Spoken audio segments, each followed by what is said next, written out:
With all these changes, do you care about the small creators or those big creators like Kim Kardashian and them?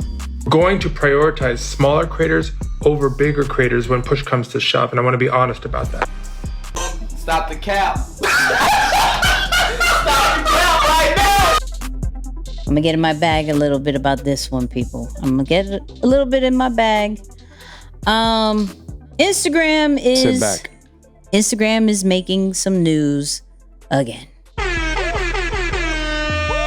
All right, let's talk about it. Instagram made some updates that people have not been happy about, right? People such as the Kardashians, right? A lot of celebrities have been voicing their frustration with Instagram as far as we want the old Instagram to be back. Stop becoming TikTok. What are you doing? This isn't fair anymore, right? So recently, they've been putting updates out like having a full immersive experience, whether it's pictures, videos, is just going to take up your whole phone pretty much, just like how TikTok does. Plus, everything is going to be more focused towards video. So everything that you see, long form, short form, is all going to be in a certain format called Instagram Reels. Now, certain people, right? Kylie Jenner, to be exact, kind of big because she got a guap of followers. So if she complains, Instagram is going to listen. And she posted on her stories, make Instagram again. Stop trying to be TikTok. I just want to see cute photos of my friends. Sincerely, everybody. Shit, please. And like all her sisters loved on it. And so what do you think happened? Instagram kind of retracted. So I did a little reel. Shout out to those people who follow me on the gram. I did a little reel about it. Let's look at it. Instagram, a lot of people are confused about these changes. What's up? Totally reasonable to be confused. Lots of different moving pieces. I'm going to break it down into its components. On the first thing, the full screen feed design, the new feed design test. We heard you, it's not working. We've actually turned that test off. No one has it as of last. All right, what about all these recommendations that I'm getting that I don't care about? I think we got ahead of our skis on this one. I think we were not recommending content that was as relevant as it should be. And so we've scaled down the percentage of feed that our recommendation. And we're not going to increase that percentage until we are much more confident that you're discovering things that you love and that we're hearing back from people that they're actually enjoying what they're seeing. With all these changes, do you care about the small creators or those big creators like Kim Kardashian and them? Going to prioritize smaller creators over bigger creators when push comes to shove, and I want to be honest about that. I love that, but you listened to only big creators when you wanted to make updates or retract from updates. I'm just saying, I just noticed that. You know what I mean? Like, how are you? Out the gate. No. Let's talk about it, because you can't sit here and say that you care about small creators. But these small creators have been complaining left and right about these numerous updates. But when the Kardashians say something, oh, we heard you. It was just a test. We took it back. Don't worry about it. All these updates, they're tests. We can take it back. Now, this part we can't really, but this one we can, right? So that off top irked me. Like it irked me a little bit. Now, two, if all these celebrities have a problem with Instagram, why don't you get off Instagram? Just get off. But we already know you're not going to, because it is a business. People see how many followers you have on Instagram.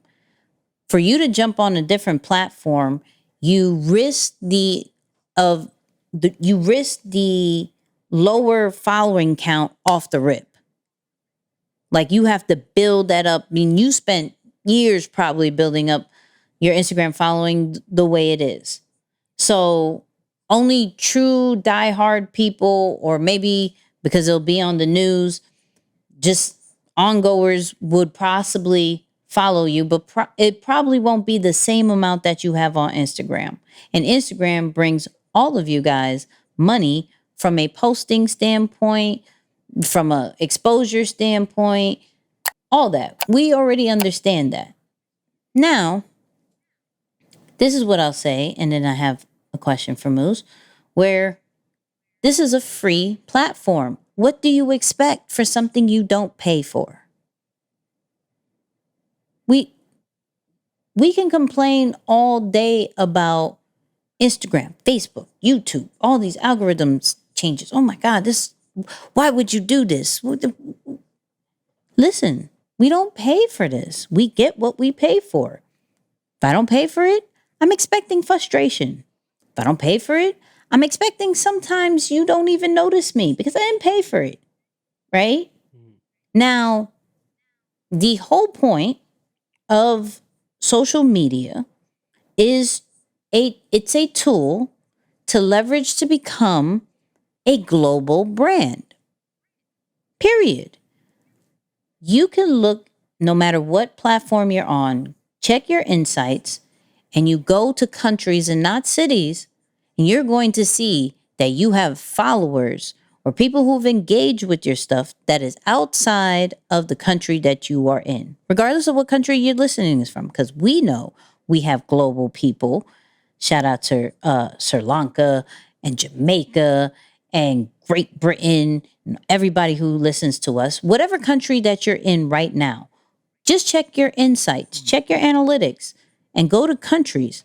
And you're going to realize that social media is the only tool that will allow you to speak to people worldwide without traveling, without paying expensive phone bills, without doing anything but posting. So for that standpoint, we can't really get so frustrated and demand the platforms to do this, that, and the third when we don't pay for anything. Actually, they use us. The more people that they have on the platforms, the more people that are active on it, the more they get paid. We're users. We're not people.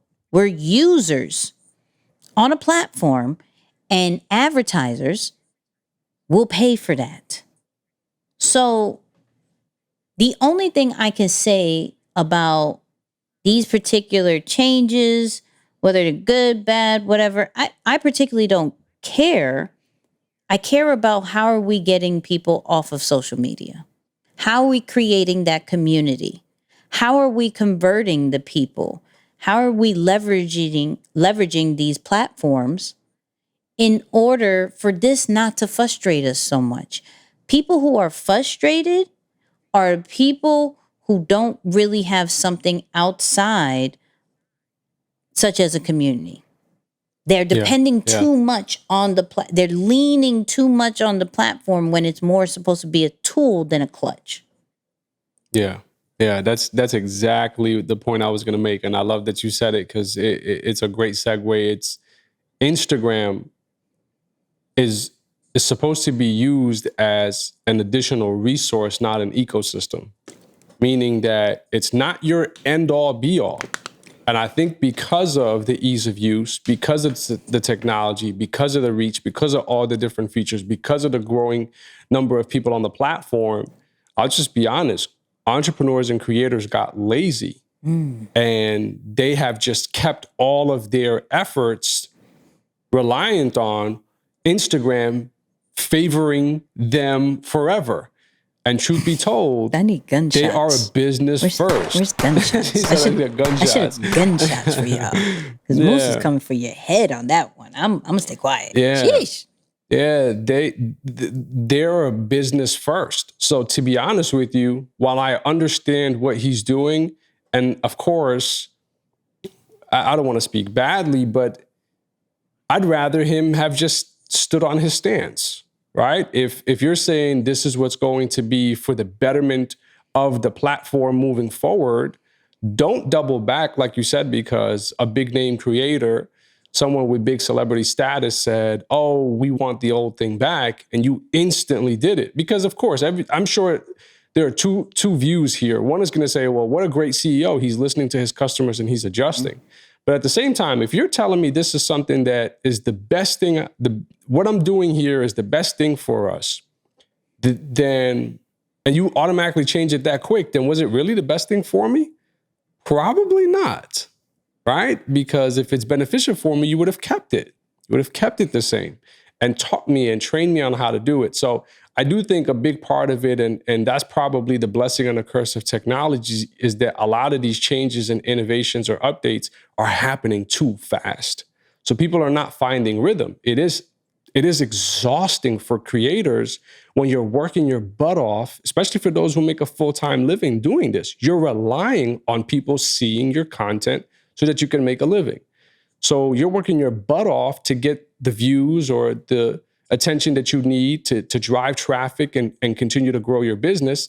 And then automatically they change the algorithm.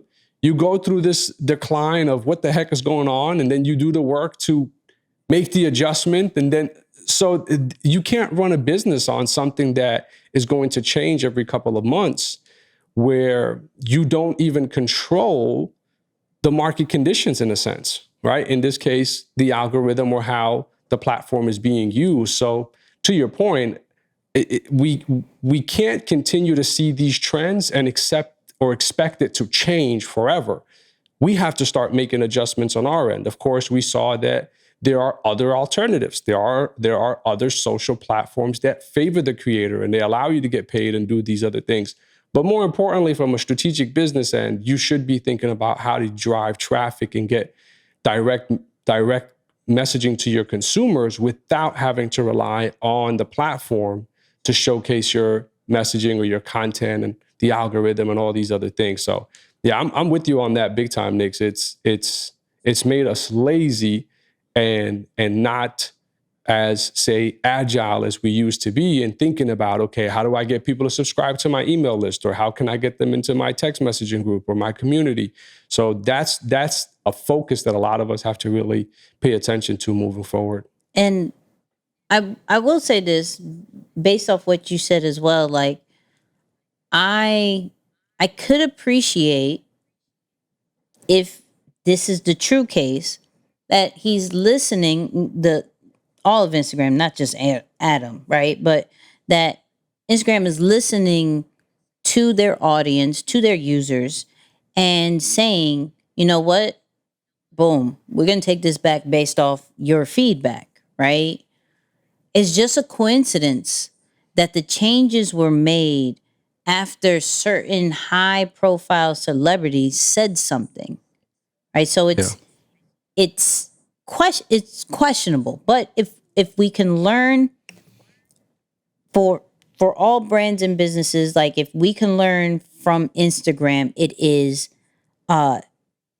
be okay with testing new things out in order to get feedback, right? Don't be so bogged down and being like, this is it, we're putting this out, that's it, I don't care what you say, we believe this is great. Like, still having your ear to the streets, the digital streets for most cases, right?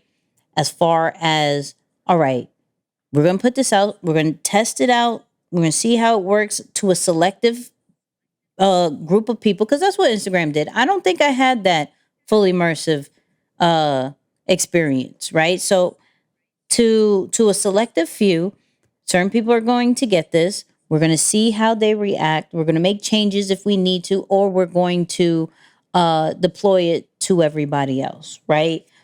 We're going to be able to be transparent about our changes, right? What I love about Instagram is they are transparent. The past year or so, we never heard anything about Instagram. Now we're hearing and seeing almost every single week.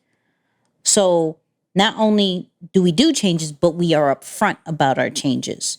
We're not hiding it from you, We're going to show you exactly how to use it.